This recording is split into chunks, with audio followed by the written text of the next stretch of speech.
2. Already live. We are live for another episode of NFG Radio. We are back. We made it to 3 weeks, guys. We're also live on Instagram for the time being until my phone dies. If my phone dies, Shad will go live by himself. Make sure you come on YouTube and ask us questions because I'll be able to see it right here and put it on the screen, and we can ask you answer those questions. How's it going, man? How's quarantine life week 2000 going? You know, it's crazy. We're getting a lot of requests by people, which I'm liking. Yeah. I've had a lot of people relate to me that they like the show. Sweet. That's awesome. Just glad good to hear it. I've also had a lot of people relate to me like, hey, man, I would love for you to talk about wrestling news. What's going on? Yeah. All right, cool. So I've gotten that request. Yeah, no, I understand. I get that. People are popping in. Oh, we got Priscilla in here. What's going on, Priscilla? We got J Cash here. What's going on, J Cash? What's going on? How are we all doing? I do want to quickly just ask you, because last week was Money in the Bank. Did you see the concept? Did you see how the match was? About what? The Money in the Bank match. How do you feel about it? The concept of the headquarters. Did you catch any highlights of it or anything? You know what? I didn't watch the pay-per-view. Yeah. I didn't watch the pay-per-view. I normally don't watch WWE pay-per-views, but yeah. I saw clips of the entire thing, like on Instagram and stuff like that.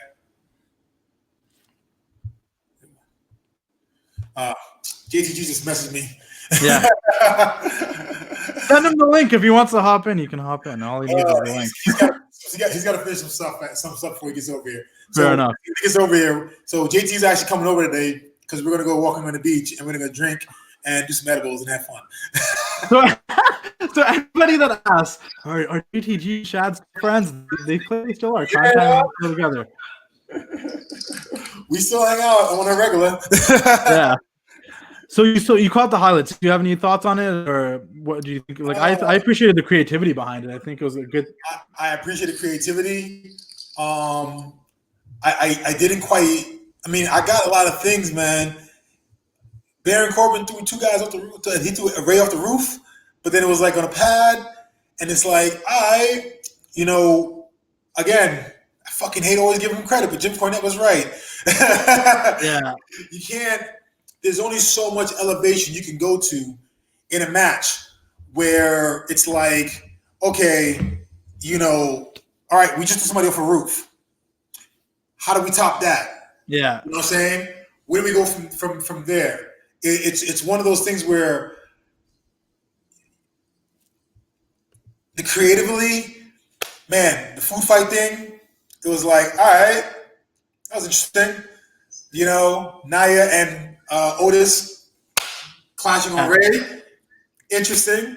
I think my best part that I like the things I saw was like the thing with Vince. Yeah, that was funny. The only thing that I thought was unreal though was it's like Vince not joining in on a fight. Yeah. They're gonna fuck this shit up, and he's gonna be like, "Now get out of here." He's gonna be like, "I want to fight."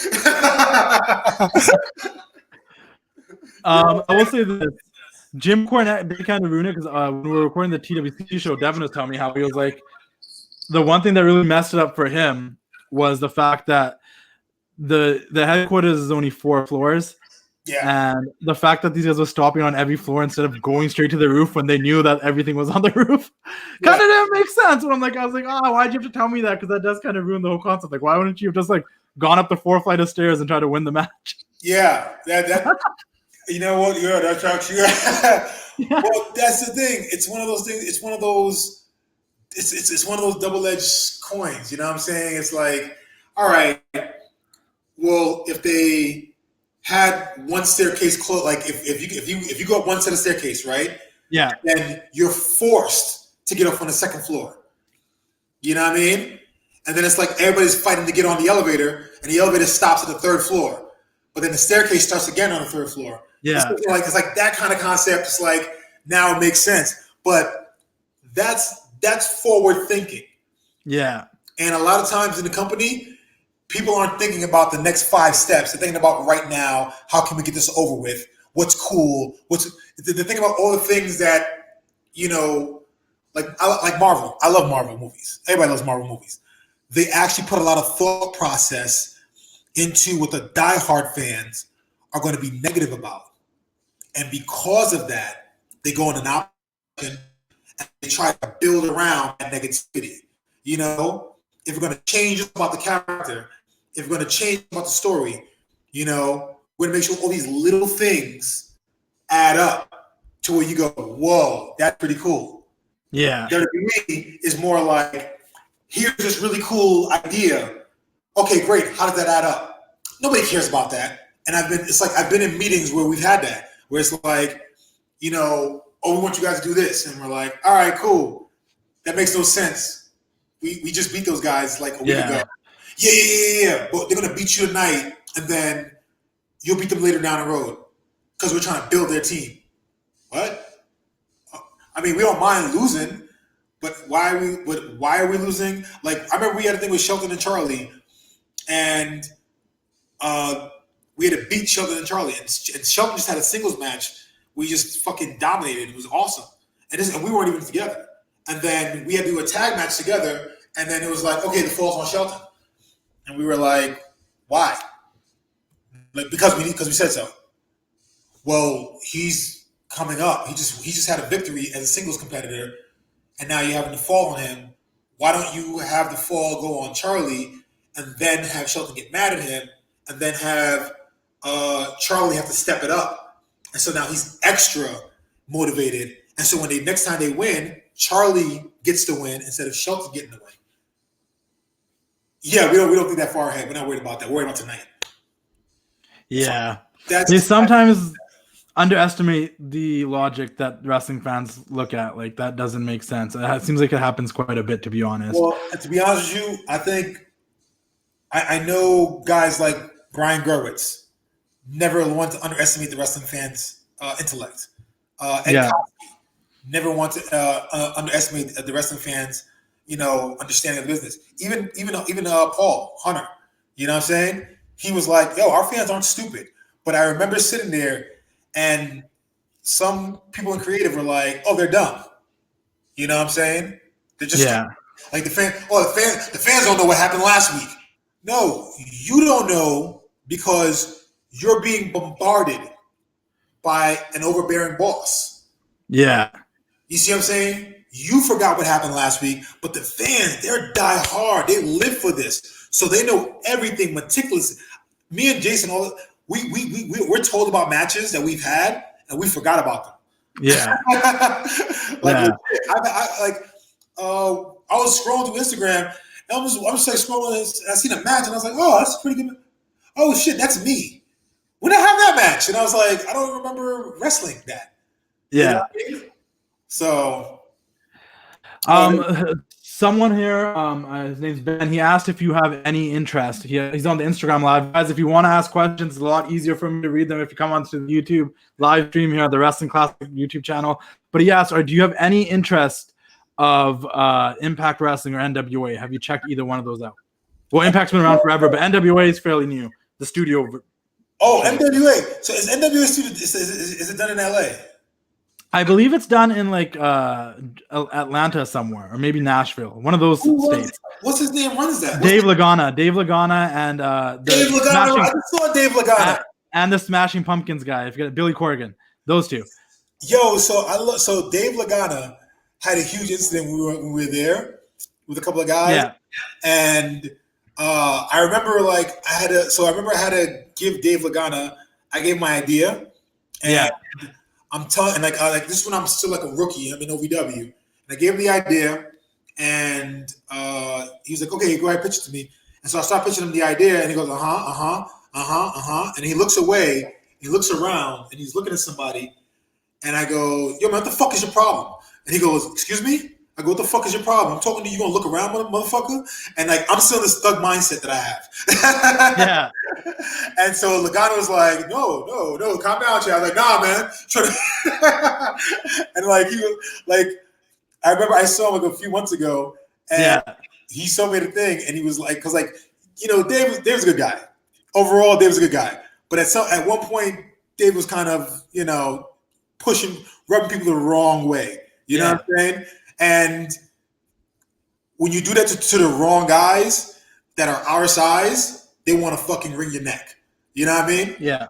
So he literally thought I was like had like negative feelings towards him. I was like, nah, bro, I'm good. And I saw him and I was like, yo, what up? And he was with a couple of my boys, Mickey's husband.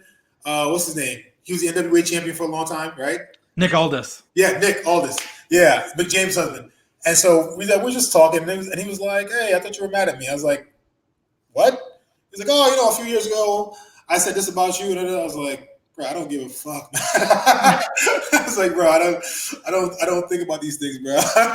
Have you watched any of NWA? Have you seen some of the studio shows? I've seen some of them on my Instagram because I have friends who work for the company. Yeah, you know what I'm saying. So I see things. I like that it's an old school format. I like that it's an old school way of doing things. I just want to see how the fans react to it. Our fan base. You got to understand. You can only force feed them old school so much without putting any new school flavor in it. Yeah. And that old school format will bring the yesteryear fans back, but will it attract new fans? That's true. That's the whole thing with anything you're doing in entertainment. You're trying to attract new fans.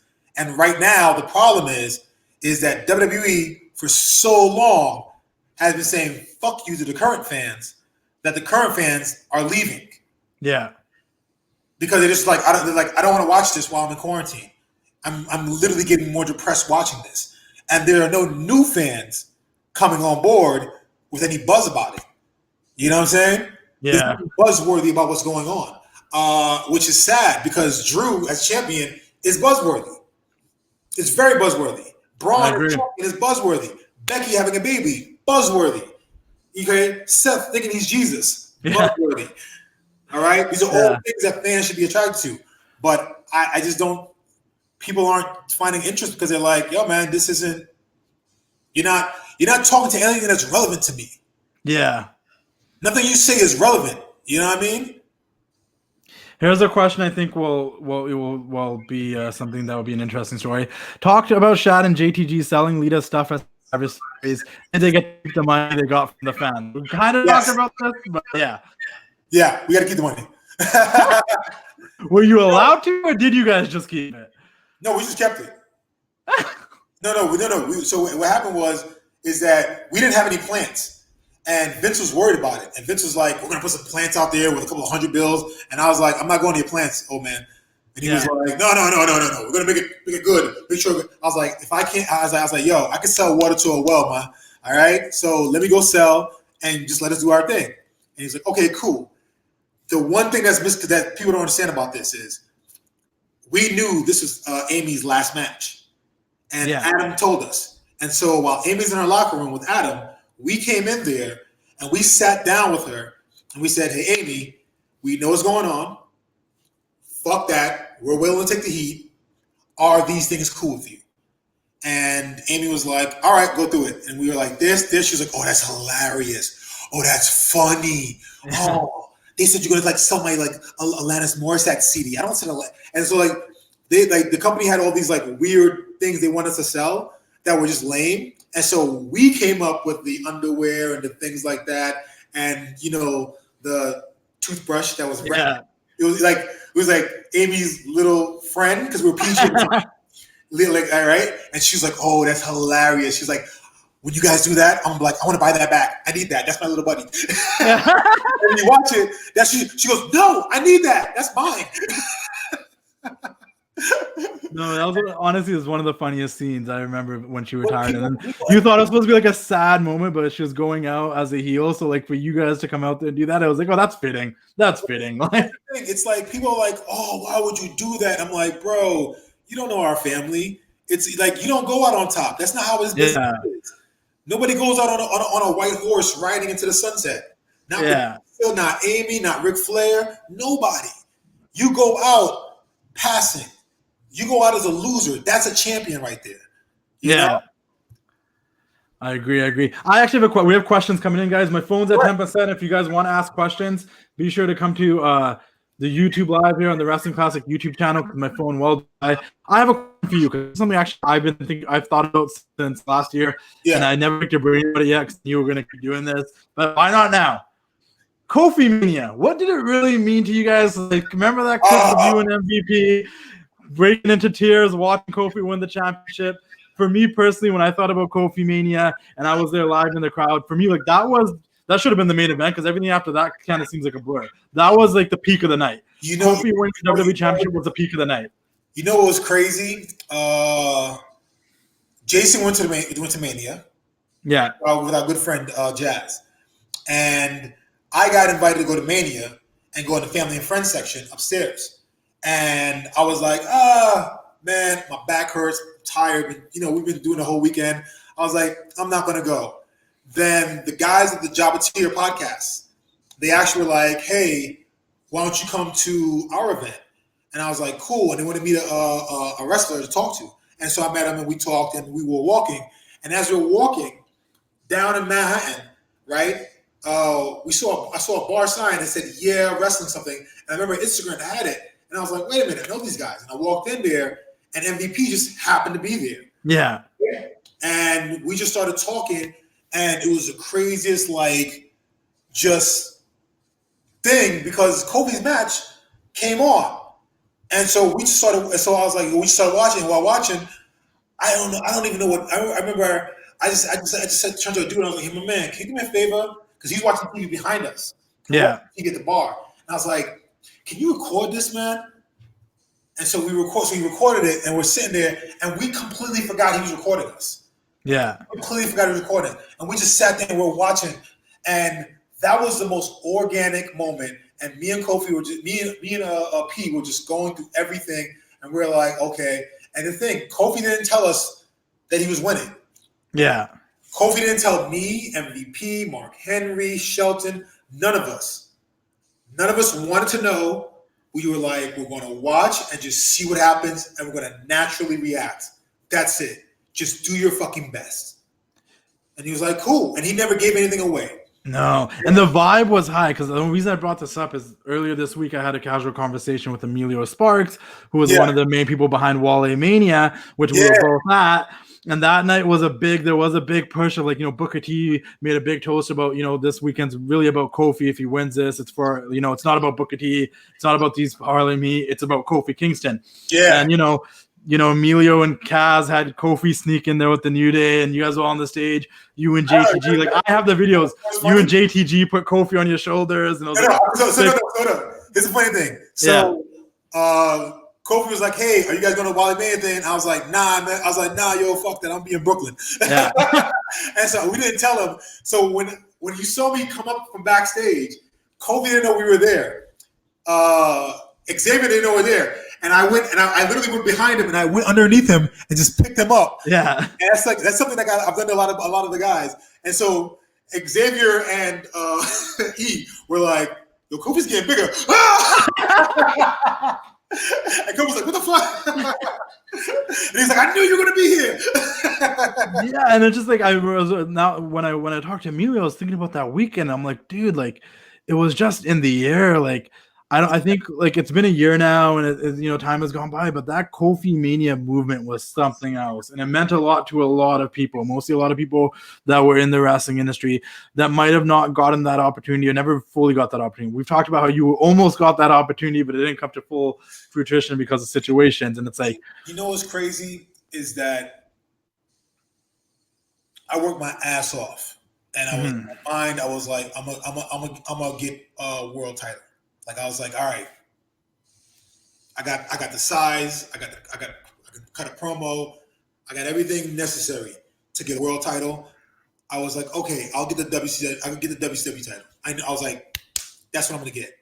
And then when I was told that I was gonna get an opportunity to get the WWE title, that's when I started kind of freaking out. And then I think a part of me started kind of denying. So because I knew the negativity associated with black wrestlers and that title, I automatically try to motivate myself by being more arrogant and cocky. Yeah. You know what I'm saying? And so it was like, okay, and to have Vince be on board, not for one of the agents to be on board or the writers to be like, oh, Shad should be WWE champion, but for Vince to be like, you're gonna be our next WWE champion, our big WWE champion. I think like my mindset said, no, this is not going to happen. You ain't shit, because that's how we're conditioned constantly. Yeah. And so my mindset automatically went to being super arrogant, reinforcing it. Like I remember I got told that in around December or January, right? And so I knew going into Mania that me and Jason after Mania were going to break up, right? Yeah. We knew it. We knew it was going to happen. It was like, you're going to be a WWE champion. So we knew it was going to happen. If for that to happen, I had to turn heel and I got to face Cena. And we knew Cena was going to be a heel. So, of course, I got to be heel. Yeah. And going into Mania, going from January all the way up till Mania, I just remember training in Houston, Texas, and I was doing more MMA and more Muay Thai than ever before. And I remember I was just like trying to get my confidence around being a WWE champion. Yeah. And the amount of hate I would get, not from fans, but from the boys. Why would that be? And I just want to point out, for those that don't know, and for those that aren't aware why it was such a big deal, I know it's been documented and talked about a ton since Kofi won the belt or not, but there was 52 or 53 WWE champions in the history of the WWE title, and there had not been one fully African American heavyweight champion. Because DJ's African American. Yeah. The thing about it is like this: DJ's African American. The only thing about it is that people don't want him to be African American, so they only call him Samoan. Yeah. You know what I'm saying? I remember me and him had a conversation, and I remember he said it was the craziest thing being in Hawaii, and anytime I got in a fight, it was that nigga got in a fight. That's so crazy. And you know what I'm saying? Being in Florida, that nigga got in a fight. Being in PA, that nigga got in a fight. But the moment he made a tackle, man, that Samoan can play football. The moment he succeeded in WWE, man, the Samoan, hey, brother. Yeah. It's like, yo, word, what up, brother? I wasn't your brother like 4 years ago when we get kicked off the island. I wasn't your brother when, my mom's was struggling and my grandma was trying to put this promotion on. You guys kind of shitted on us. Yeah. You remember when you overcharged my grandma? Yeah, I remember that. But hey, it's a weird thing. Let me ask you about that. And my point was that there's been African American world heavyweight champions, Mark Henry, Booker T, whatnot, but there hadn't been an African American WWE champion after 53 champions who won that belt, and there was a big deal. And you made me want to change my question, because I do have a question about The Rock. There is a stigma with the fans. Not all fans. Some fans are like, oh, he likes to play his Samoan card more than his African American card. He doesn't like to embrace that he's African American. He embraces the Samoan side more. Do you think that's like, obviously it's not true? I know that's not true. You know that's not true. But do you think that's a fault of how he's been like presented to the world as an entertainer and a wrestler? My son is mixed. Okay? Yeah. My son is very proud of his Haitian his Caribbean heritage. Like if you see my son's walking around, Sapase, Nabulu. Yeah. The kid loves being Haitian. He loves his mother. Yeah. When he was a little kid and we sent him to go do tutoring with Bulgarians, right? And I had to go pick him up, they kind of like shunned him. You know what I'm saying? Because he wasn't Bulgarian enough, And the moment as soon as they found out his dad was black, they're like, "Oh, your mother is a whore." It's like, what did you say? Yeah. But I've never denied his heritage of being Bulgarian. I actually encourage it, because I want to know more. Dwayne, DJ, I can't speak for him. 100%. I can only know how from what I know from Rocky Johnson. But Rocky, he loved his African heritage, but his family heritage wasn't all that great to him, which is why he recreated himself as Rocky Johnson, And Dwayne's a mama's boy, And while Rocky was on the road being Rocky Johnson to the world, he wasn't being dad to Dwayne. And there's a disconnect with that. Like I'm with my son all the fucking time. You know what I'm saying? We're at the beach and we're fucking shoveling sand. Yeah. Ditch training. We're sledgehammering stuff. We're fucking shot putting stuff. We're doing things together all the time. I'll speak Papiamento. Is my dialect from Curaçao. We'll talk about Tucson, Shaka Zulu. We'll talk about all the kind of things about our culture. I don't know Dwayne's history with his dad to the effect of did he get that much? But I know that he is proud to be a black man. You know what I'm saying? Yeah, I just wanted someone that actually knows him to say that, because there's this weird perception that, like, when we talk about this situation, like, oh, there's never been an African in WWE Championship, people will be like, they'll discount Dwayne. They'll say The Rock doesn't count because he doesn't accept this part of it, and it's like, I don't think that's the case. He is half, so there is an argument there, but I don't think there's an argument that he isn't. Like he disregards his black card or whatever. He's only half when he's successful. Yeah. But when he fucks up, he is full black. Yeah. And that's the perception of people. He's only half when he's doing something nice and kind and he's successful. But the moment he fucks up, look at when he went to Nation Domination. Yeah. Dwayne was called nigger just as much as Ron Simmons, as much as Kama, as much as, say Mark and D'Lo. Why? Because in people's perception of him, he was doing wrong. Yeah. So when he's a heel, he ain't nothing but a nigga. That's what they see. That's how they feel. It's such a sad disconnect that it has to be that way. You know what I'm saying? But when he's doing good and he's successful, he's half Samoan. Yeah. I get that. Oh, he's Samoan, right? Yeah. Oh no, The Rock is Samoan. Well, look at him. He's more Samoan. There is no DNA that says I'm more black than the next man. Yeah. You know what I'm saying? My I have two great grandparents that are white. Okay, my great grandfather, all right, and my great grandmother on my dad's side. All right. One is French, one is Dutch and Jewish. Okay. Now I'm light skinned.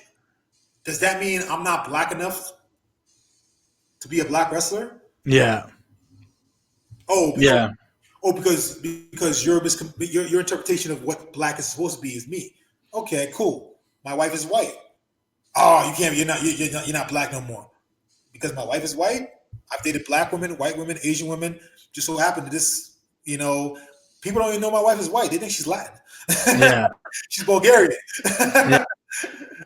You know what I'm saying? So it's people's perception. But if you had to ask the man himself will say, "I'm a proud black man. I'm proud to be Samoan. You know what I'm saying? Proud to be Polynesian. But I am a black man." And he said that many a times. It's other people that are like, "Say it again. Say it again." Yeah, it's like, I don't know why they need that clarification. I think he embraces both perfectly fine. I just think they're WWE, they like to link him to the Simone family a lot, and then it kind of got lost in translation. Other than that, though, like, was there ever a reason why? Besides, like, obviously there can't be just one reason. Was it just like timing, or was there ever a reason why it took so long for there to be a first African American WWE champion? In all honesty, agents, man. Yeah, it's some good old boys. Yeah. Agents and good old boys. Yo, man, you have no idea how many times I've dealt with racist shit backstage with somebody who thought they knew something about me, and they were like, "Oh, well, you can't be doing that, son. That's more a fight move." Yeah. I fought in Thailand. You fought in Thailand? Well, how'd you get there? By a plane? What are you talking about, dude? Yeah. I remember Barry Windham. And Barry Windham said to me, he said, "You are too good for your own good." Yeah. And one night we were out and we're chilling, and I think we're somewhere in Canada. And Barry was like, "Man, not a day in my life have I ever been a racist. But goddamn, I've been around some racist motherfuckers that if they saw you, they'd have put a bullet in you right away." Yeah. Scary, son. You know what I'm saying? Because he was like, There are like, if you see me, if you get in a fight with me, yeah, I'm gonna take you. I'm gonna fuck you up. That's just the way it is. yeah, But most white Southerners back in the day, they didn't have that. They didn't take that shit. They literally put a gun to your head. Tony Atlas, with all the fun and games people have about Tony Atlas, stuttering and being stupid. Tony Atlas told me a story that made me want to cry. And he goes, he was in North Carolina, and Dusty was there, and he's there, and they were going around, and they were doing a Tony Atlas bench press challenge. And Tony they put 4 or 5 on the bench, and Tony Atlas would come through, and he'd come into the bar, get it up, pretend to struggle it, because it was an easy way for him, and then get it, right?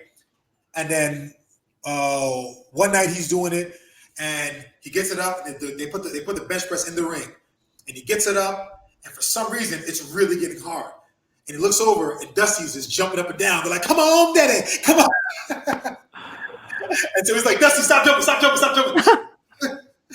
And so finally he gets it up and he racks it up, right? And Dusty's like, "That's my boy." Oh man, Dusty was one of a kind, clearly. But he said, so now he has a match coming up, right? And so he goes backstage and he's getting dressed, and they're in his tent. And a guy comes up to him while he's placing his boots, and he goes, "Man, you that boy that just bench press all that weight, right?" He goes, "Yeah, I am." Dominant. And he goes back to put on his boots. He goes, "You got a match coming up, don't you?" Tony goes, "Yes, I do. I have a match coming up right now. I'm trying to get ready. So if you don't mind." And he goes like this, and as soon as he turns to look over his shoulder like this, there's a gun pointed at his head. Yeah. The guy says, "You're going to die, ain't you, nigga? You're going to lose, ain't you, nigga?" And Tony did the only thing he knew to do, which what his mom told him. The smarter you are, the deader you are. And he went, "Oh, yes, sir. I'm going to probably lose. I'm going to lose. Oh, I'm going to lose to that boy right there." And he dumbed down himself. And he took that moment and he stretched it out throughout his life in moments where he knew he wasn't allowed to be Tony Atlas. He wasn't allowed to be this epic man. Okay, you look at Tony Atlas in high school, he was 250, 260, 22-inch arms. Yeah. You know, he wasn't allowed to be a man. So he forced himself to dumb down, and that just ate up inside of him, and it was razor blades he's kept on swallowing. You know what I'm saying? And then for him to go now be tagged with Rocky Johnson of all people. Yeah. Rocky Johnson of all people, a man who literally doesn't know how to make himself smaller. Yeah. Well, what happens is Tony starts to get scared. Yeah. Rocky won't let himself be dumbed down. Rocky ain't having that shit. And so when they go out and somebody says, "You boys gonna lose, ain't you?" and they pull out a gun, Rocky goes, "Motherfucker, you about to die right now, bitch. What the fuck's your problem?" Yeah. Because that's Rocky Johnson. Yeah. And I remember Tony was talking to me, he was like, "Boy, I see you one of Rockies. You got that attitude in you. Yeah. And you think can't nobody fucking stop? These motherfuckers don't want you to win. They want you to lose. You better get to the game quick." And I was like, "Tony, I ain't playing that game bullshit. Man, you better play that game." I was like, "Tony, I'm not playing that game. Fuck that." You know? Yeah. That's the way, that's my mentality. I always felt bad because so many people looked down on Tony for just doing the only thing that he knew to do in those circumstances. You know? All he knew to do was, man, it's not man-tanning. It was a survival thing, man. It was, man, I can't be as smart. I can't be this smart. I can't be this strong. I can't be this fast. I can't be this good. And he would dumb himself down. And because of that, it would come out in a negative way. Yeah. Come out violently and angry. He'd do drugs because he's like, man, I'm just put it up my nose. Let me escape this bullshit I got to deal with. That's the mentality crazy. Now, when you think about the story like that and what African American wrestlers had to deal with back then, and you go all the way to Kofi Kingston winning the WWE Championship, it's like, yes, times have changed, but man, what a journey to get there. Now do you see why it affected me in MVP in that way? Why we cried about it? Because there's been so many times in my career, I can speak of, that I was like, this is some bullshit. Yeah. I gotta fucking do it. There's been so many times in Mark Henry's career, MVP's career, Shelton's career, every black wrestler you see on TV has had to do some bullshit in order to continue to have their dream. Yeah. One or two people in creative said, I know black people. This is what they do. I know black people. They'll relate to this. Hey, Chad, when you're going out this night, smile more. I'm not smiling. People know me enough. I'm a happy person. Yeah. I'm a smiling person. I don't walk around. Like what we kind of get with Apollo Crews these days. See what I'm saying, man? That's, yeah. But it's just. Xavier Woods, first time at Xavier Woods, right? First time at Xavier Woods. First time. We're in Atlanta. We're driving to our hotel, and a bunch of people are walking across the street in costumes, right? Yeah. One of you walk by, and they're on cosplay. And I see Apollo, which was his name at the time, right? Yeah. He's walking across the street in his gimmick stuff. And I go, Consequences Creed, but he dressed like Apollo Creed from Rocky. Yeah. I was like, yo, Creed. He was like, Cryme Tyme? And we're like, yo, what up, yo? How you doing? This is our first time meeting. And he's just a genuinely happy guy. He's a genuine wrestling fan. He's a genuine video game fan. He's a genuine anime fan. He's just a genuine guy. That's him all the time. I'm not like that all the time. I don't talk to people about anime all the time. You know why? I don't want you in my business. Yeah. So if I'm around people who are in anime culture, I'll talk to them about it. But I don't talk to the boys about anime. Why? I want you to know about. So don't talk to me about Goku. You don't know shit about Goku. Me and Helms talk about comics. You know what I'm saying? But I don't talk to nobody else about comics. But yeah, Xavier is genuinely what you see on TV. That's Xavier. That's Big E. That's Kofi. They're not mad to when people are like, oh man, you see what they still do on TV? Go, yeah. Oh man, they Uncle Tommy. No, they're having fun. Man, they were their foreheads like, yeah. John Cena's come out and talk. They're doing dildos on their foreheads. Yeah. John Cena used to come out and have kids going 5-knuckle shuffle. Yeah. What is a 5-knuckle shuffle? It's an inside joke, and you motherfuckers are just sitting there going, yeah. That's a 5-knuckle. What are you talking about? You know what I'm saying? Yeah. Come on. Yeah, I really want to bring that up. I remember, we talked, but like I remember seeing that video of you and MVP, and I'm like, there's a lot to unload there. And I talked to Emilio, and I'm like, we never properly talked about Kofimania and what it meant to have a first African American WWE champion, why that was such an issue. So I'm really grateful we got to do this now, and it meant a lot, man. It meant a lot to a lot of people. I remember 4 years before it happened, I put a post up. Yeah. And I said, hey, people can Google it. I said, if Kofi Kingston isn't WWE World Heavyweight Champion within the next 5 to 10 years, then you know professional wrestling is fucking racist as shit. And it's bullshit. I was like, Kofi had a match against somebody, and it was just amazing. He was just on point, everything he did.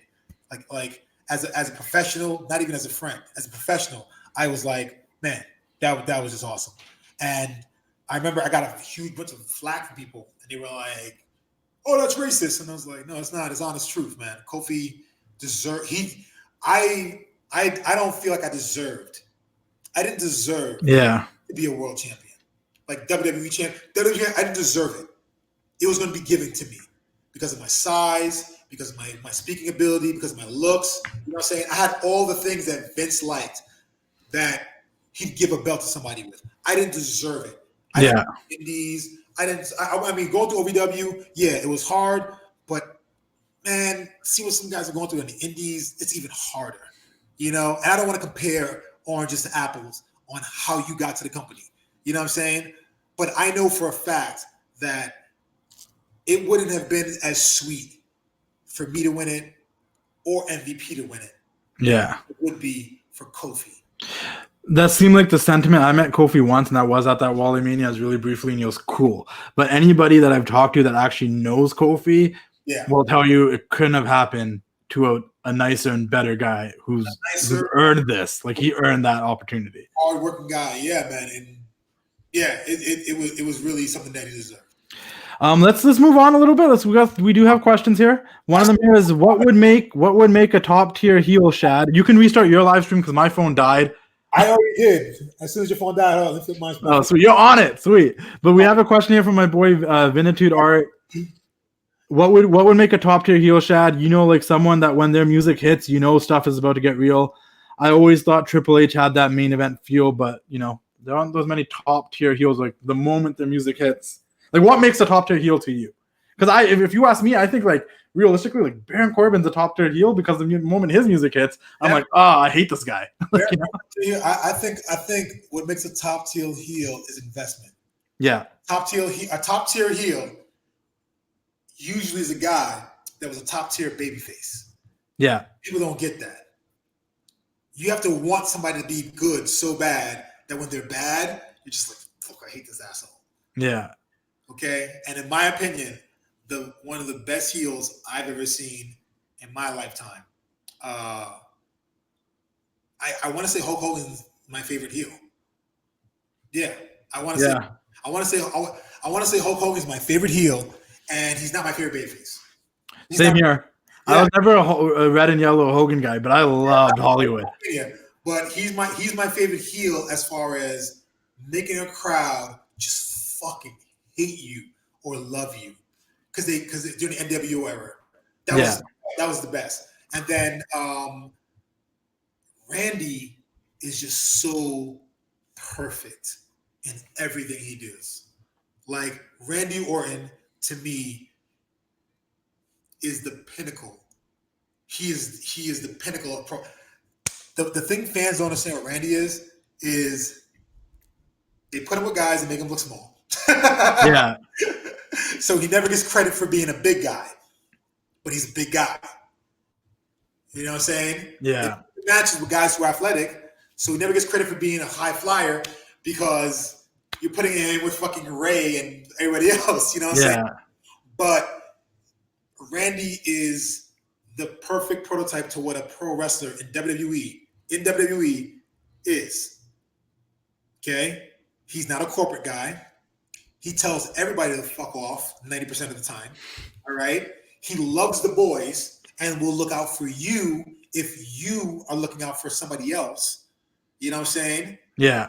He is the quintessential perfect wrestler. Athletic, strong, can change it up on a dime, great timing, amazing timing. Okay? Can chain wrestle, can do amazing matches with anybody. Okay? I think, in my opinion, Randy Orton is the best heel ever. How great was it when they revisited the Randy Kofi thing with the whole stupid damn Kofi Mania? Where Kofi messed up a spot and Randy got actually pissed in the ring and was like, stupid. And then finally when we're going through Kofi Mania, they're like, okay, let's have Randy and Kofi at it again. Yeah. And then now you had Kofi being like, stupid, throwing it back at him like 10 years later. And I was like, and that, like you were just saying, like for people that don't know, because I always got the perception, like Randy seems like one of the guys that isn't so corporate, but he is with the boys. So like he was like down with that. He probably would love that callback just as much as Kofi loved that callback. He loved it, but that's the thing. Is like I always feel like fans don't understand our business. I think fans think they understand. Yeah, they don't realize how much we love each other. In adversity, and Randy's one of those guys. Man, like I love going to Iraq and Afghanistan. I love doing the troops for the troops. I love the military. I have a bunch of my boys in the military. I love soldiers, but I just remember going over there, and Randy was like, "I went AWOL to not come over here." And then like I remember they were doing autograph signing, and they were like, "Hey, Orton, you fucking went AWOL, you piece of shit." He goes, "Yeah, and I made more money than all you motherfuckers combined." And I was like, and we're like, Vince is like, ha ha ha, and like he literally brought him just because he knew he was gonna hate it. He was like, "I know you're gonna hate this, so you have to come." And he was like, "Motherfucker." That's so funny. So speaking of Randy Orton, there's one more thing I do want to ask you, because now that you bring up Randy Orton, this past week on Raw, they had an Edge and Randy Orton segment again. Personally, two of my favorite of all time from my teenage years, Randy Orton and Edge. Big fan of both guys. They had that last man standing match at WrestleMania. Now going into Monday Night Raw, we found out that Randy Orton now challenged Edge to a wrestling match at Backlash. It ended really oddly with Charlie Caruso going, "And it's gonna be the greatest wrestling match. This could be the greatest wrestling match of all time." It was really weird. I don't know if you saw the highlight of that, but it was such a weird thing. What I want to ask you from that, though, so cringy. But what I want to ask you from all of that is, there's obviously been that stigma for years, even when you were in the company, that Vince doesn't want to be looked at as like the old pro wrestling company. Pro wrestling is what his dad did. He doesn't do wrestling. He does sports entertainment. And for years, there's a lot of avoidance of using the word wrestling and calling someone a wrestler. We've seen even The Undertaker hesitate to use the word wrestler when he's talking about something about himself, because there's, he's been trained to like not say wrestler, say entertainer or superstar. Yeah. Why do you think they're okay with using wrestling right now? Is it in terms of that storyline specifically, or do you think they're loosening up on the wrestling thing? And why was that a thing with Vince? You know what it is, man? There are things that the old man wants to get. He'll be aggressive about. There are things he doesn't want to be aggressive. He'll be passive about. And as time goes on, he'll just be like, "All right, so we're going to change it up. You can say wrestler all you want. You can say this all you want. Don't care." But why was he so against wrestling and wrestler? Like even while you were there? I think because the stigma was that Ted Turner puts on wrestling. That's the thing. We're New York. We put on wrestling. We're entertainment. You know what I'm saying? You know what I'm saying? I used to have a Ford Explorer. I love my Ford Explorer. Yeah. Saying, if I could, I would just drive a Toyota pickup truck every fucking day and be all right. Yeah. Or a Ford pickup truck. Yeah. Be all right every day. I have a Mercedes-Benz GLE 350. Do I like it? Hell yeah, I like it. But if I could, I would just, drive a pickup truck. It's a perception when I'm in the GLE than when I'm in the Ford. When I'm in the Ford, people are like, "Oh, you're not doing that well." I'm like, "No, I'm doing really good in my life.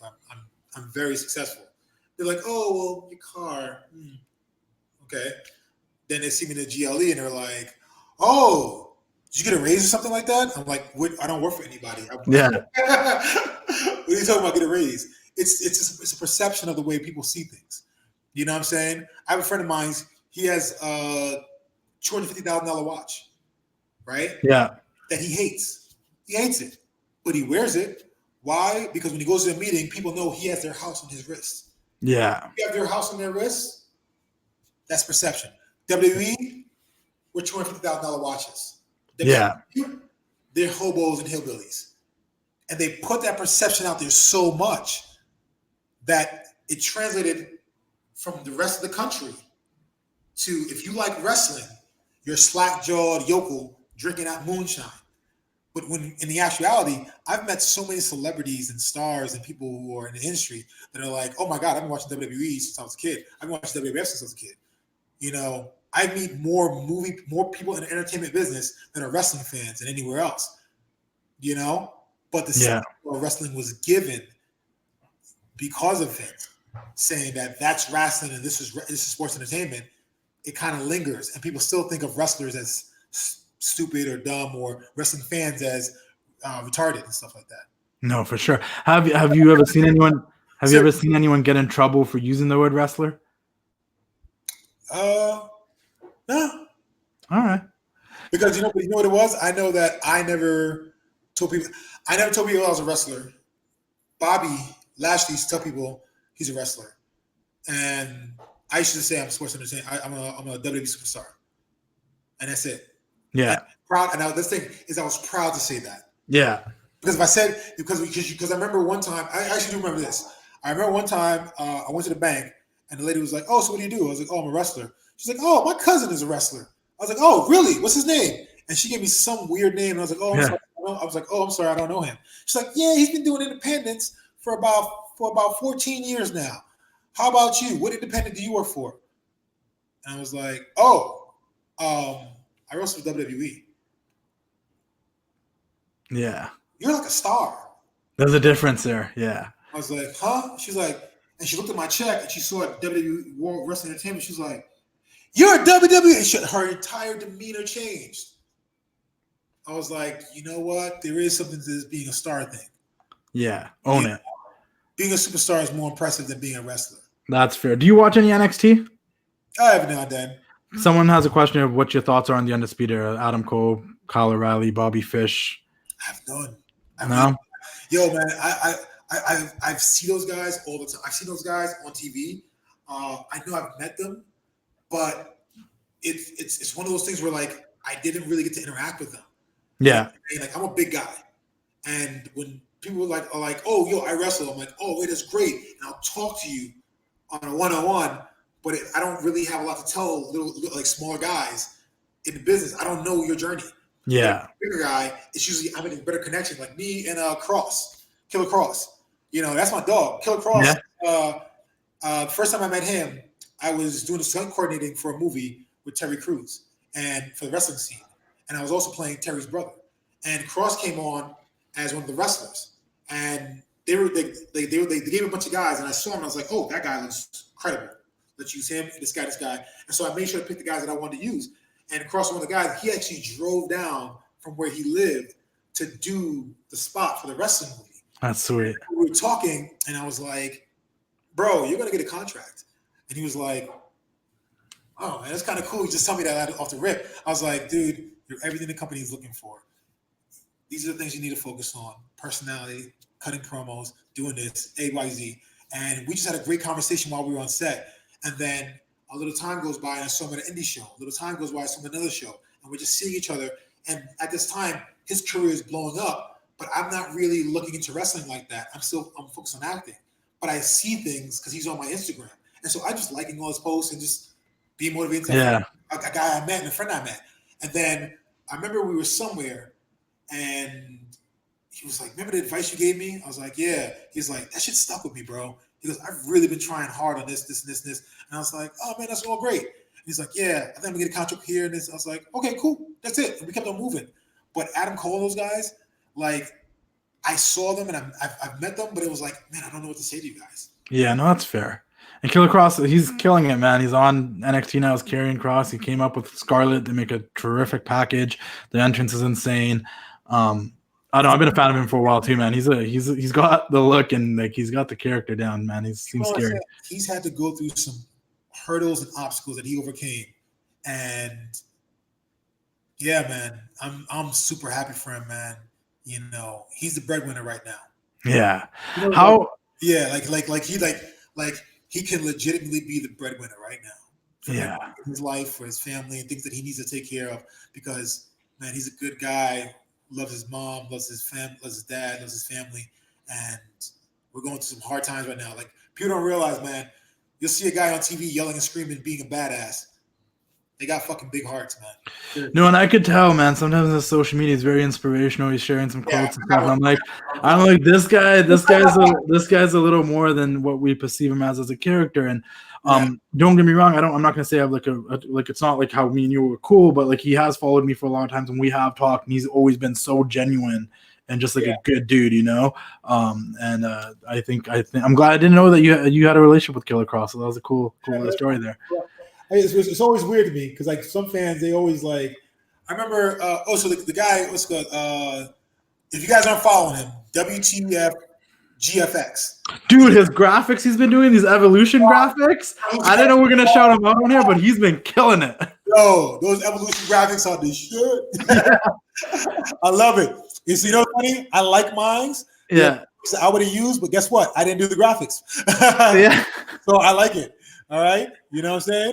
A lot of people have been requesting them from him. I'm like, dude, you're getting more hype because he, like, you know, I'm kind of like in the not to pump myself up, I'm kind of like the OG of the Instagram wrestling community. So people I'm like the John Cena that like everyone just kind of hits me up about things like, yo, like how do you do this? And what do you think about that? And da-da-da. So he hit me up and he's like, he's asked me about what I thought about these graphics, if we should keep doing them. And like we've been talking back and forth. He's like, yo, people keep requesting them. Then they're getting mad at me about the pictures I use, so I have to redo them. He sent me, you know what's funny? He sent me a message the other day. We were talking because I messaged him back. I was like, hey Mel, so much, thank you, appreciate you doing that. You know what I'm saying? Thanks so much. He was like, yo, man, in all honesty, you're probably one of the nice guys inside, man. Because there are a lot of guys who are like, oh, why'd you use that photo? I'm like, yeah, man. I've met a lot of guys who aren't fan friendly. I'm not guys. I'm people friendly when people are good people. If you're an asshole, I'm not gonna like you. That's it. You know what I'm saying? But if you're not following them, WTF, GFX, following them. It's awesome. It's funny because he did me and JTG's before Shelton. Yeah. And so we tease Shelton about it, right? And so we always have a joke with Shelton because Shelton's very dark skinned. You know what I'm saying? And so remember the old Dave Chappelle, where Rick James saw Eddie Murphy and Charlie Murphy. He was like, dark skinned motherfuckers. So I put a joke under Shelton's photo, just playing around with him. And Shelton saw it, he laughed. He was like, all right, whatever. And some fan is like, oh, that's not proper to talk to people like that in today's society. I was like, yo, look at here, motherfucker. Shut the fuck up. I was like, you black son of a bitch. Yeah, man. I don't know. I think sometimes people on social media underestimate that, people have inside jokes in relationships with each other. There's a lot to joke with each other. It's just ridiculous. But no, he's killing it, man. Everyone go check him out. Those evolution photos, like he started doing them. It was funny because then one day he started posting a bunch of his old work that he was doing before that in his stories. And I messaged him like, you're doing this to remind people that you can do other things, right? He's like, yeah. You can do other things. Like he's good at other things. Like you guys can request other things in these evolution photos. Like he's talented dude, man. The evolution photos are gonna blow up so much for him. Yeah. Because I think he got like 20,000 followers in like a week or two. Yeah, and I've been trying to help out, man. Like I have like, I knew you were probably gonna see it, but like I was sending it to Brett and his wife so like they could see, and then they got Bret Hart to repost it, and then he somehow sent it to someone that knew Randy Orton, and someone that knew Randy Orton sent it to Randy Orton's wife, so then she reposted. Like everyone's kind of like I tagged just him on it, man, because it's like when you see, like, you don't think of your career, man. But like when you see your career, like I do mine every year for myself, or like my birthday. I look at like where I came from. And I'm like, cool.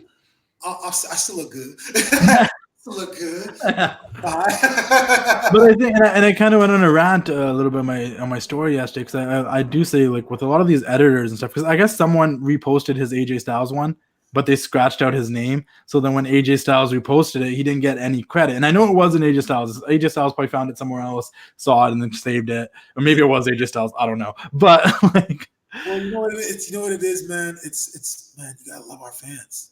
Yeah. Like wrestling fans will stick around. I'm a Knicks fan. I've watched the game since fucking 2001. I ain't gonna lie to you. All right. Well, it's infuriating to watch a Knicks game. Okay. Yeah. It's infuriating as a Knicks fan to watch a Knicks game. All right. I can't watch. I watched 2001. Wrestling fans, they will sit there and watch a bad product and go, "Come on, guys." Yeah. Come on, WWE, get your shit together. Come on. Yeah. Like Randy Orton and Edge. Come on, get your shit together. I think that's why I'm so happy with Mania, because it was one of those moments where you're like, yes, they got. Oh, okay, it's good. It was actually really good. You know what I'm saying? It wasn't just a Mania that was a phoned-in Mania. They were like, oh, this is actually good. I can talk about this with people, and we can talk about this. It was good. You know what I'm saying? Wrestling fans are diehard. They want to stick around. You know what I'm saying? So that's true. Two more questions. First one, AEW. Let's go to 125. Because we already do pretty good. Let's move this closer. All right, there. Another question I have for you, AEW. Double or Nothing's coming up next Saturday. Cody Rhodes is facing Lance Archer for the new TNT Championship, and they're bringing in Mike Tyson to present to the winner. How do you feel about that? And second, I know you were there during the whole guest host era of Monday Night Raw. Did you ever get to meet Mike Tyson? Do you have any experiences with Mike Tyson? Any Mike Tyson stories? Bodyguard Mike Tyson. Oh yeah, I forgot about that. How do you feel about that? How is Mike Tyson's love for wrestling? Give us some inside scoop on Mike Tyson. Oh man, No, hey, I got a shout out from Poland. My boy from Poland said, give me a shout out real quick. No, he's the bodyguard Mike Tyson. Yeah. So no, yeah, it's kind of weird. When I was like around 22, 23, I was already with WWE. Yeah. I would leave Louisville on like a week job or 2 weeks jobs and go and bodyguard for a while and come back, right? And when I was in OVW, Cornette found out that I was always bodyguard for Mike Tyson. And so he was like, we're going to hype that up and promote that. And use it. So they were like, okay, well, this is Mike Tyson's former bodyguard. And he's now with Carlos Colon Jr., Carlito. And so it's like they paid big bucks to have Shad Gaspard move to Louisville to bodyguard Carlito now that he's in Bolden Services. And I was like, all right, whatever. But I would leave Louisville, go bodyguard Mike, and come back. And then Mike had a fight in Louisville, Kentucky. And so when Mike had the fight in Kentucky, I don't really talk to Mike. I was never like, hey, Mike, hey, I'm very. Yeah. When I was working as a bodyguard, I was very quiet, just kept my mouth shut, just like did my job, and just like never interact with the VIP. You know what I'm saying? And so then Mike found out he found out when we came to Louisville that I was wrestling, and he was ecstatic. Like he didn't even care about his fight. He was like, yeah. Out here, oh man, that's gonna be cool. And so we talked about it for a while. And Shelly, who's his promoter, just never liked me. He was like, you're a big 300+ pound thug, and I was. You know what I'm saying? Like you saw me, and I was not the right look that he wanted around Mike. So Louisville was gonna be my last job with Mike, and I was like, fuck it. I went to his guys. I got tickets for everybody in OVW, put them in the bleachers. Mike has a fight. He wins in like the second or third round. You know what I'm saying? Easy money. And that was it. And then a few years go by, I go to WWE. And now I'm on TV. And so now I'm doing good. Me and Jay are getting over. We're doing things with Shaq, everybody like that. We're getting guest hosting. When we did the thing with Shaq, a lot of guys got pissed off. Why? We got super over with Shaq. Yeah. Like we got super over in celebrity circles with Shaq. Like every time a celebrity came in, like Akon, he was like Cryme Tyme, DMX, all those guys. Whenever somebody came backstage, TLC, they were like Cryme Tyme. We're like the it group. So here comes Mike Tyson coming on board, right? And somebody in creative who knew I bodyguarded Mike Tyson because it was in one of my packets for my gimmicks. Yeah, like, they knew I bodyguarded Mike Tyson, and they were like, oh, we're going to bring Cryme Tyme in. And they were like, well, Cryme Tyme's got enough already. And they were like, yeah. But Shad used to bodyguard Mike Tyson. Let's bring Shad in, right? And have a thing where they can talk about it. And they run the ideas. And I know the person in creative, all right? It wasn't Brian. It wasn't Ed Koski, all right? But the person was like, yeah, well, I don't see why Cryme Tyme needs to get even more over with that kind of stuff. And they just shitted on me.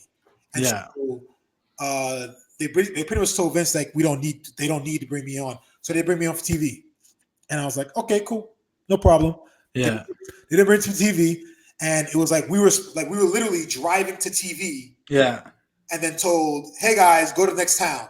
So we had to drive through the TV town that we already had booked a hotel. Stay there, wake up, not go to Monday Night Raw, and drive to the next town. And I couldn't say, and they were like, let's keep it apart. We don't want it. That's so why? It's the bullshit. It's just the bullshit. And then so 2013, 2014, I'm working out at Gold's Gym. Yeah. I go like 4 in the morning, 5 in the morning. And one morning I didn't go early with Michael Hearn. And I went later in the day, and they were like, hey, Mike Tyson was here. And I was like, oh, Mike? I was like, oh, that's great. And so they were like, yeah, you should say hi. And his trainer is my boy, Frankie, who's a great boxing trainer. And so he was like, come through. And so I came through the next morning, and Mike wasn't there. And I was like, I'm just going to go back to my regular schedule and just come back in the morning time at 5 a.m. Yeah. I'm not worried about seeing Mike. And so I'm in there, and I'm on the cardio, just doing my cardio. And then I see Mike, and he's like, I know you. I forgot your name, but I know you. And he slapped me in the back and then kept on walking. And I was like, is that Mike? Yeah. So I went over. And so I went over to Frankie's room on the side. Frankie and TR, two amazing trainers at Gold's Gym. I went into their room on the side, and Mike was in there, and he's stretching them out. I was like, Mike, it's me. It's Beast. And he was like, Beast. Man, I know a lot of Beasts, man. I go, Beast from Kentucky. I was in Louisville training to be a wrestler. Yo, man, what's up? How'd that work out for you? And I was like, I did good. I was Cryme Tyme. He was like, you were Cryme Tyme? Oh, man, get out of here. You know Cryme Tyme. I was like, Mike, that was me. I was Cryme Tyme. He was like, you were Cryme Tyme? I didn't even know that was you, man. I didn't even know that was you, man. Oh, man, this whole time, Cryme Tyme was my bodyguard. And I was like, that's awesome, Mike. I was like, that's awesome, Mike. He's like, you want to take a photo real quick? I was like, yes, Mike, let's take a photo real quick. And we took a photo like. You should have the picture? Yeah, we took a photo. You got to post it after the story. You got to post the picture, man. That's the people need to see. That's so cool because you know what, man? That's a bummer that, the WWE did you dirty like that and then let you meet him when he was guest hosting. It was, you know what it was, man? It was one of those things where before I was a wrestler, I already had my life. Yeah. Wrestling didn't make me Shad motherfucking Gaspard. Yeah. I was this way before I became a pro wrestler. Like everybody who knew me, they're like, I'm just this guy. This is just the way I am. I'm outgoing. I do what I want to do. I've never had a job. I've never had a 9-to-5 job in my life. All right. For like more than 2 weeks. Cause I just was like, all right, this is not working out. I can't do this shit. I've been a bouncer, bodyguard, fighter, wrestler, actor. That's what I do. Producing, investing in companies. I remember I told a story the other day to my boy. I was like, I told one of my friends back in 2005, 2006, 2004. I was like, he was like, yo, man, what do you do for money? I was like, yo, man, every time I get $30 that I don't know what to do with, I have a friend of mine and he invests into stocks for me. Yeah. He's like, $30? What the fuck is that going to do for you? And so he started doing it too. And in 2016, he looked at the money that he completely forgot about all the money he was giving my boy. And he was like, hey man, by the way, how's my bullshit stocks doing? My $30 stocks. Yeah. Like, oh, you got the value overall is about, I don't know, $40,000 to $50,000. He's like, what the fuck? And he was like, because he just didn't understand how stocks work. Yeah. And how investments work. All he knew was to work hard and get a paycheck. I never was taught that. You know what I'm saying? Yeah. And for a lot of guys in WWE that I've met throughout my career, like from indies and everything like that, that's their same way too. They only know how to work hard and collect a paycheck. And that's why when they leave wrestling, they immediately go back into the workforce. You know what I'm saying? I left wrestling. I haven't been back into the workforce. That's actually a good segue to what I want to ask you next, because there is someone who is saying that he may never wrestle again, which I highly doubt because he's young as hell and he's probably is going to wrestle again and wrestling opening up. But he is a creative person that went from wrestling and is now pursuing his career in music, and that's Lio Rush. Do you have any relationship with Lio Rush? What do you think about Lio Rush? And I love Lio Rush. I actually, man, can I find it? I remember I sent him a message and on Twitter, and I said, man, don't do that. I said, right now I said something to the effect of, right now you're down and you're down because you work for a company that made you feel that way because the dream became a reality, and the reality is not what the dream is. You know what I'm saying? And I said, fuck, I can't. It was a few days ago. I don't know if it's on my Twitter still. It's on my Twitter somewhere. But you saw that, like where he says he's never going to wrestle again. Yeah. Might have just been the case because wrestling's closed. But I basically told him that because Lio Rush is not talented. He's not talented. God didn't give him a gift. Okay, he was born to an average family from an average background with an average income.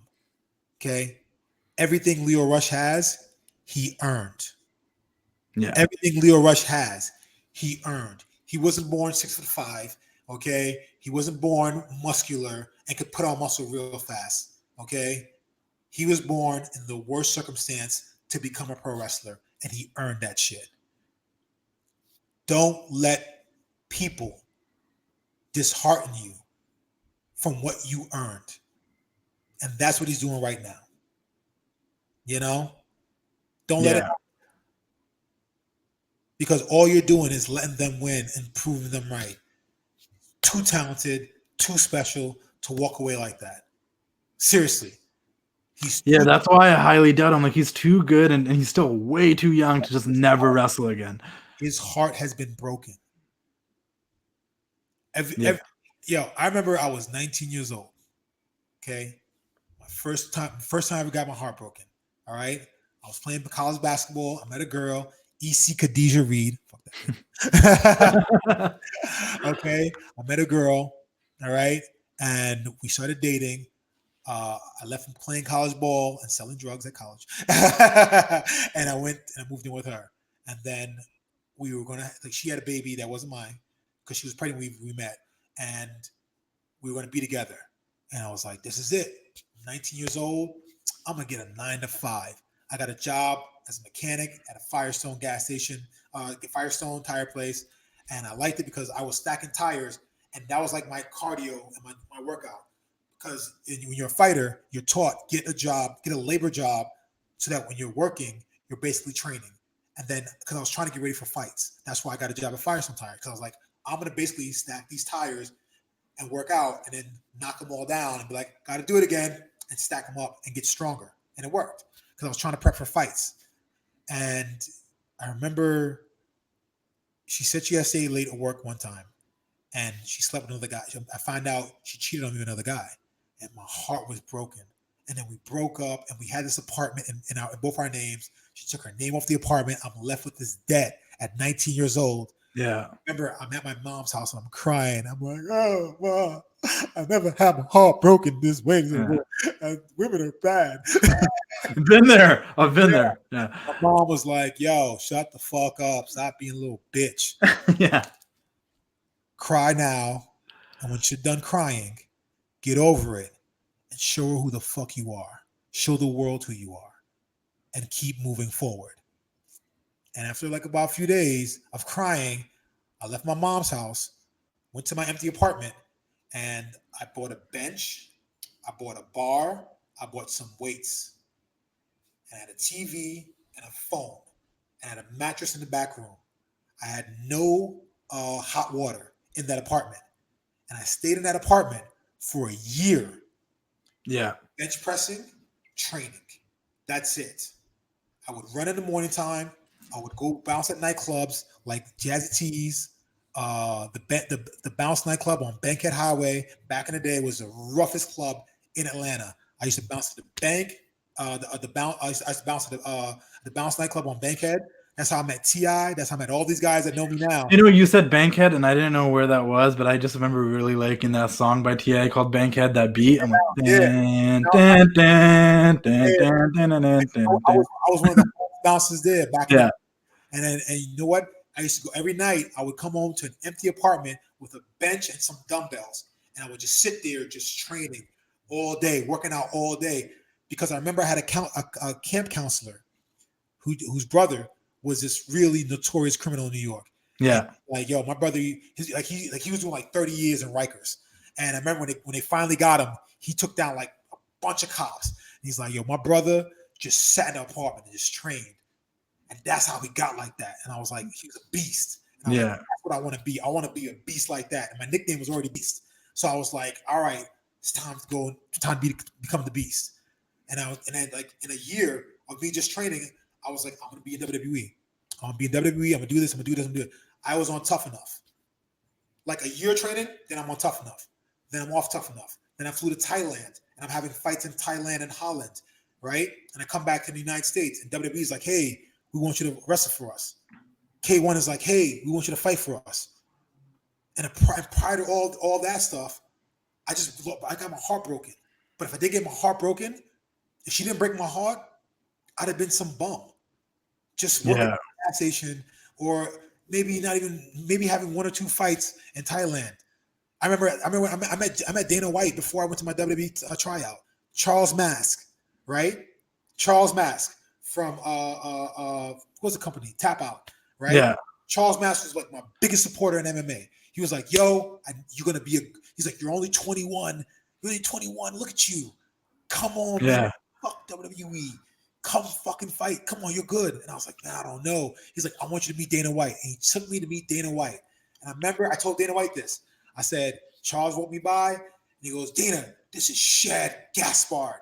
And Dana goes, hey, I walked by. And I was like, okay. When I met Vince, Vince went and shook my hand hard and looked at my dad and said, this is a specimen of a kid you have here. And I remember my initial thought was, I trust this guy more. Yeah. You know what I'm saying? But even when I got in WWE, I never let people's feelings, negative output of me, break me down how I felt about wrestling. What Leo's doing right now, he's allowing all that negativity that they have for him, that they had for him, all the bullshit they put him through, to affect him. You know what I'm saying? And take away from his dream that he earned. Kill that, dead that. Yeah. Because I'm like, even if he wants to pursue music right now, do other creative, I'm like, you can't. He's not done with wrestling. It's not over. You do not have to be one-dimensional. I'm an actor. I'm a writer. I have okay. I have 2 graphic novels out. I just wrote a cartoon. We just finished doing the animation for the presentation of the cartoon. Okay. By the way, Mike Tyson might be on board for the animation. My boy Greg Sipes, who's Beast Boy. Yeah. Okay. He's partnering with me. Like one of the guys who created Teenage Mutant Ninja Turtles is partnering with me. Seriously, all the guys I looked up to when I was a kid, I've met. I'm part of that app. Don't let go of something you want to do, okay, because somebody made you feel bad about it. If you've given this much to wrestling and now you're going to let it go, then that means you're the failure, not wrestling. I tell guys that all the time. I see guys come in and out and they be like, yo, man, I'm done with this. They won't give me a push. What do you mean they won't give you a push? Take the push. Yeah. Well, it's all politics. Yes. Yes. Everything is politics. If you want a 9-to-5 job, go work at McDonald's. You get no politics. Oh, wait. Yeah, there are politics because you got a manager and you got somebody who wants to work the fries and somebody who wants to work the burgers. There are politics there too. They're just on a lower level. Here, at least you get rewarded bigger. Yeah. Come on. Leo's amazing, man. I remember the first time when I met him, first time I saw him wrestle, I think it was here in California. And I remember he was walking and he kept his head down and he tried to avoid me. And I went, yo, man, what up, bro? You awesome. And he was like, yeah. He's not used to bigger guys complimenting him. Yeah, people are coming to me and like, oh, hey, can I get your autograph? Yeah, sure, bro. Take a photo. Yeah, excuse me. Hey, man, I think you're amazing. I want to make money with you one day. That's my thought process. You're so good, I want to make money with you one day. I don't care where we do it at. In a bingo hall or in a fucking stadium. Yeah. I would love to make money with you one day. Because as a big guy, I need a guy like you. I need a guy people want to cheer for. I want that. The dynamic's the best sometimes too, It's the best. The little guy trying to overcome the big dude. David versus Goliath, as the WWE would like to point out every single time. David versus Goliath. Say something different. But no, man. Yeah, I just wanted your thoughts on that too, because I actually had that story for last week, but we never got to. But I remember when he tweeted that out, I'm like, oh, I want to know if Shad's ever met Lio and what he thinks about that. Funny. I think somebody put out a post that he said something to Mark Henry. I don't want to comment on that because I don't know about it yet. Yeah. You know what I'm saying? I remember somebody actually sent me a message about that, and they were like, Lio Rush said something about Mark Henry. It's kind of you know what it is? I look at the ACA situation. I look at Lio Rush situation. Lio constructively went about it his way. ACH negatively went about it his way. We talked about that and understand that. For both brothers. I hope that people watching what they're going through understand that we have all gone through that, except that we didn't have the medium of social media to project that. Yeah. Use social media to project our feelings about each other. We used our cell phones to text each other and get group messages and go, yo, I didn't like you said it about me. Why would you say that about me? You know what I'm saying? That's just so like I do know that with this generation, it's a little different. They air their grievances out to the public. I love MVP. I love MVP. I love Hassan. That is my brother for life. We have not always got along. Yeah. Same thing for Jason. You know? Same thing for Titus O'Neil. I love Titus O'Neil. We have not always got along. I respect the fuck out of Titus O'Neil. I respect the fuck out of him. Yeah. You would never, ever hear me and Titus O'Neil back and forthing each other on social media because he's man enough to text me and go, hey, man, this really hurt my feelings when you said this. And I go, shit, I didn't even know. I was just joking. You know what I'm saying? So I don't know what he said about Mark. I don't know what Mark said about him. I can't comment on that. But what I can say is that as brothers, we're always willing to hear each other out. Yeah. Just make the phone call. Send a text. If ACH had text me or DM me tomorrow and said, hey, man, I want to talk to you. Can you send me your phone number? Boom. No hesitation. No hesitation. Yeah. That's just the way that's the way it should be. It's just, I think social media sometimes gives people in more trouble than they really need to be because when you put it out there, you're literally letting everybody in, and that sometimes it's not necessary. It's unnecessary, and then you let the wrong elements in. Yeah, and everybody has an opinion now, and sometimes some opinions just kind of stir the pot more than it really needs to be. You know what's crazy? My boy, one of my boys, he hates this lockdown that we're in. I'm in LA, by the way. Most people, I live in Los Angeles, and he hates the lockdown. And he's a white guy, cool shit. Yeah. And he's like, yeah, bro, can't stand the lockdown. Going downtown, gonna march, gonna protest. Yeah. All right, bro, have fun. He's like, you want to join us? I'm fine. Yeah. I was like, this is what I'll be doing anyway. Yeah. I'm introvert. I'm an extrovert, okay, but I'm also an introvert. I'm the same way, so I get it. Yeah. I'm extrovert when I'm out, but yeah, inside, like reading my book, doing my thing. Yeah, and you got to drag me up, but once I'm out, you got it. Yeah. But he told me he goes down to the rally downtown, and they're like, this is tyranny. Open the beach. And this guy comes up and he's like, yeah, this is tyranny. And another one of our boys with him is like, yeah, this is tyranny. Open the beach. This is unconstitutional. Da, da, da, da, da, da. And then they go, yeah.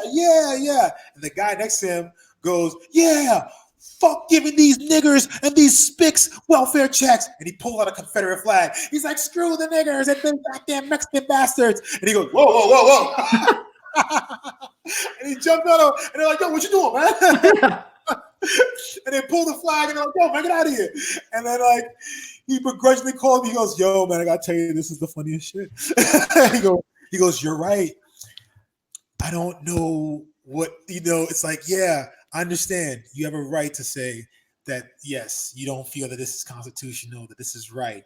But as you're projecting your opinions and your thoughts and your genuine feelings, okay, of being imprisoned in your homes, there are also people who are going to slide their negative agenda into your genuine feelings and start projecting them with your voice. That's what happens. And it's funny because a photo came out and he's in the photo with the guy with the Confederate flag. Yeah. Like, oh my God. He's like, I don't even want to talk about this on my face. Like people are bombarding his Facebook with comments. And he's like, I don't even want to talk about it. He goes, I deleted everything that I've been talking about. He goes, I'm not even a Trump supporter. He goes, I'm not even a Trump supporter, but I'm getting Trump supporters coming to me. And they're like, yeah, fuck Black Lives Matter. Da, da, da. He's like, no, I actually support Black Lives Matter. And Black Lives Matter, but I do support Black people as well. He's like, all right, I'm just gonna stay out of this and not get involved because I don't want because he knows his look. It brings that. People are, oh, you're a big guy and you're intimidating. That's what guys like ACH and Lio Rush. I'm not picking on them, but when a black wrestler has a problem with another black wrestler, then people jump on their bandwagon and they start to use it in a negative way that's not positive. Yeah. Before I even saw the thing that ACH did to me, okay, I had other people telling me how I should feel about it and how I should respond to it. And I didn't. I just said, man, hey, cool, whatever. I responded to the circumstance that he's going through mentally rather than to responding to him. But then I have other people going like, fuck that motherfucker. Yo, that nigga needs to learn respect. Da, da, da, da. That's not my place. I'm good. Yeah. Don't bring your shit into my shit. Make me try to, yo, man. People take your narrative and they turn it into something totally different that suits their narrative. And it's like, that's not what this was about in the first place. Those racist motherfuckers. I told you, Vince is not a racist. I'm sorry to tell you. I would love to tell you Vince is a racist, but guess what? You're the ones that want Samoans to be like Umaga.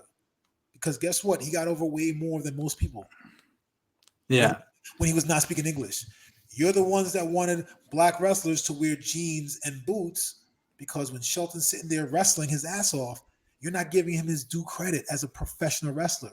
But when I come out in Timbs and jeans, you're like, yo, those guys speak to me. You see what I'm saying? Yeah. I love how this entire conversation went full circle. And we're back about why there is every Friday. NFG Radio every Friday, live at 2 p.m. Pacific time and 5 p.m. Eastern time on YouTube and on Instagram until my phone dies. But you guys subscribe, man. This is a good episode about the culture and professional wrestling, and specifically WWE, man. We talked about Kofimania. We talked about the way the fans react to The Rock embracing his African-American side. We talked about the Lio Rush situation. Everything did kind of tie in, man. We talked about how they wouldn't let you meet Mike Tyson, but it was okay for him to go do a whole thing revisiting DX, but let's not put him with Cryme Tyme. But don't put him over. Yeah. But and that's the thing. I don't know if you'll notice, we don't plan the show. So yeah, we don't sit out the night before and plan the show. No, 5 minutes before the show, I jump in the shower, I shave, clean, put on a shirt with some shorts, and my wife goes, all right, that's good. We're out of here. And they leave. And then the show starts. I just jump on here with like maybe 2 or 3 questions I know I'm going to ask, and I'm like, I'm pretty sure Shad will carry the rest of it. But that's the thing. We have a natural show. And yeah. We've had over 3,000 views consistently. Yeah. And I love that fans on Instagram. I love that fans on YouTube are loving it. And I love answering questions. And I love having this open environment as atmosphere. So the more that people support it, the more we can do it. You know what I'm saying? Yeah. And it just is like, just watch. You know what I'm saying? But also actually ask us things.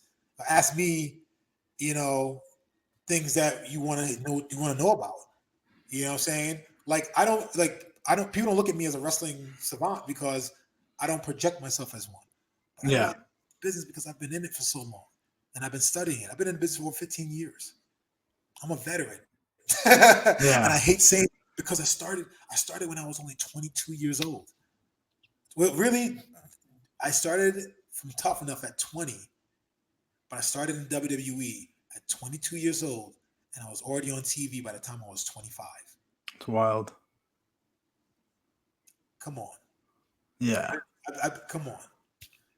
I literally, at the age I'm at right now, most of the guys that I wrestle with were starting or continuing the career.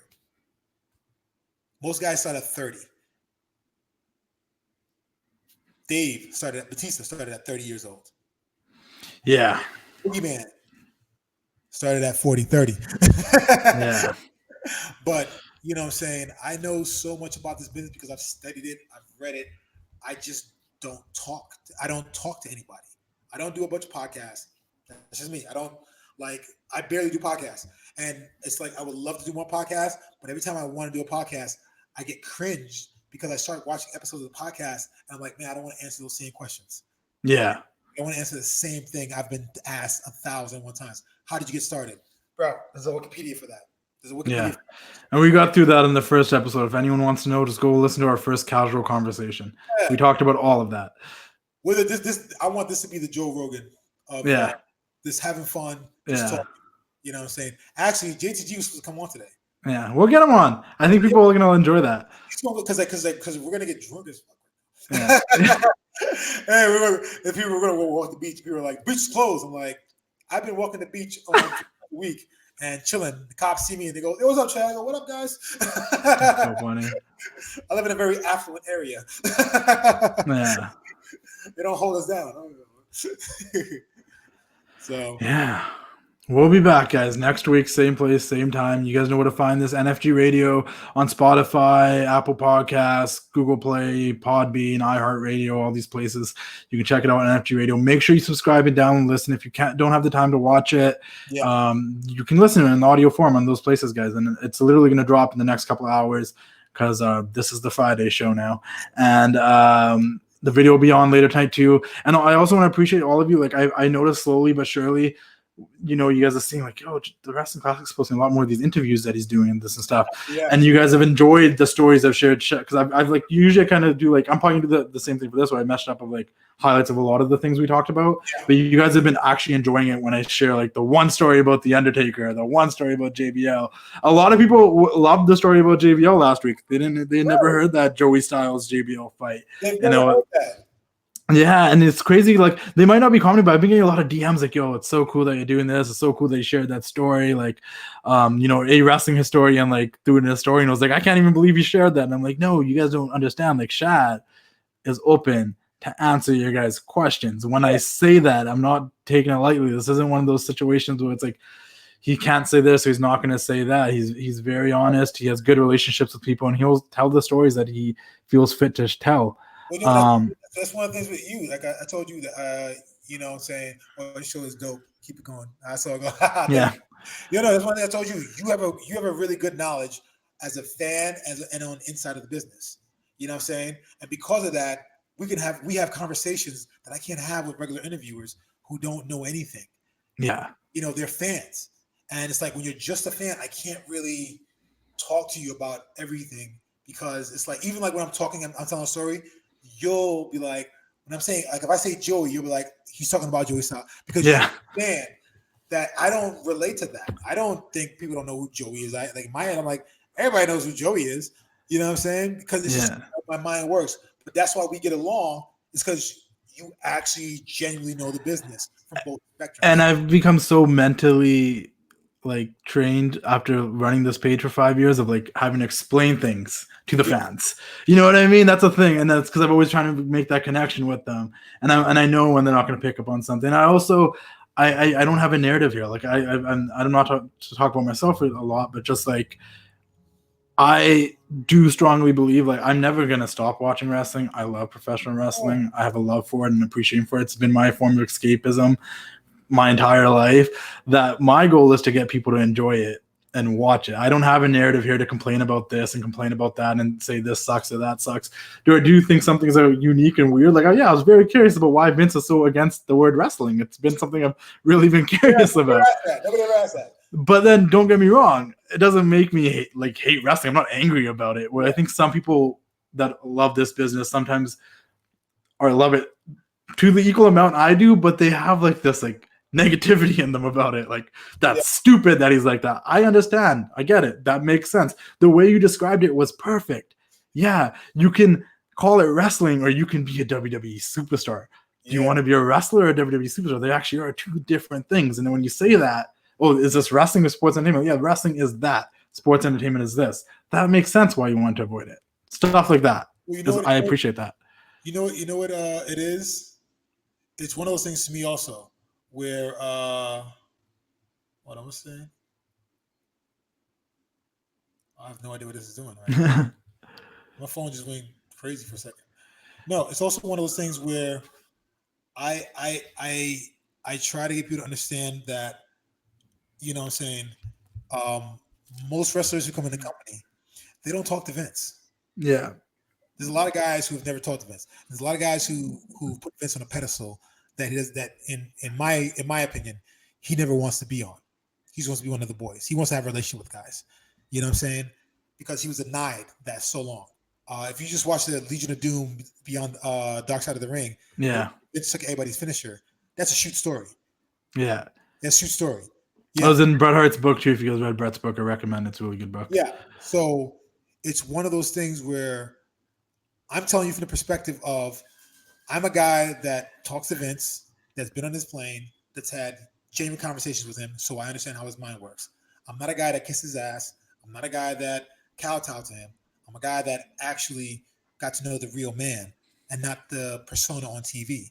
I'm also a guy that is genuine with the majority of the boys. You know, I don't just have a certain circle of friends and we only hang out and talk about video games or action. No, I talk to everybody. And guess what? Don't everybody like me. I don't need everybody to like me. You know what I'm saying? And the guys that don't like me, they still respect the fuck out of me and won't fight me. And that's the thing about you is that you're like, just come on. That's the thing about you too, is that like the reason why this works and why your stories come off more genuine and real and stuff is that I don't know. I'm speaking from a fan perspective, so I could be wrong, but I have spoken to wrestlers that do seem a little bitter about that time or what their time was like there, where it's like, regardless what happened with you, you had a blast there, you have a bunch of memories, and it was a good time, and it was a fun time, and you want to share it. Did some stuff not go your way? Yeah, you've told us. You told like this whole Mike Tyson thing, that didn't go your way, but you didn't share it in a way that you were pissed about it. You're like, that happened. Nah, I think of it like this. I went to a party, I got really drunk, I fell down the stairs, all right? And I woke up, and I found $100 in my pocket. I had a good time. We're going to wrap it up there because I don't think you can wrap it up any better. WWE. That's how we're going to wrap it up, guys. Join us next week. Ask your questions. Join us. I do appreciate it. A lot of you did hop on YouTube today and did ask questions. I'm sorry we didn't get to all of them. Once again, we want you to ask them, and I try to get to them. And if not, try again next week. We will answer them eventually. We're trying to do this every week. Next week, if we can open up with people's questions. Yeah. First half an hour, all questions. Yeah, possibly my fault. I really just wanted to talk about Kofi Mania because the week I had, and then I was like, that's a good conversation to have. But we'll see you guys on next week. Wow, can't even talk no more. And we'll keep doing the thing, man. NFG, no fucks given. Yeah, every Friday. Ooh, yeah, dig it. Sweet.